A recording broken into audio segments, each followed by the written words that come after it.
بسم الله الرحمن الرحيم. سنة سعيدة عليكم، رمضان كريم إن شاء الله. رعاة الله عليكم مليون من أخويا والخير والبركات.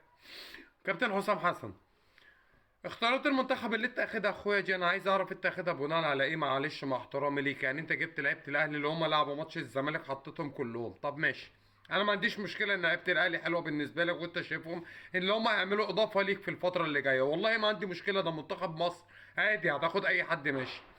لكن يا اسطى، تسيب محمد عواد وتسيب حسام عبد المجيد، تسيب احمد فتوح، معلش انا اسف خليك معايا واحده واحده بس كده عشان انا برضو دماغي على قدها، وتسيب مع احترامي لحضرتك دونجا، مع احترامي لحضرتك محمد شحاته، وتسيب كل دول وتروح مع احترامي ليك تاخد محمد الشامي واحمد رمضان بيكهام ومحمد حمدي وشويه لعيبه كده في نص الملعب، انا ما اعرفش دول مين، احمد عاطف ووفا وموفا، مين دول؟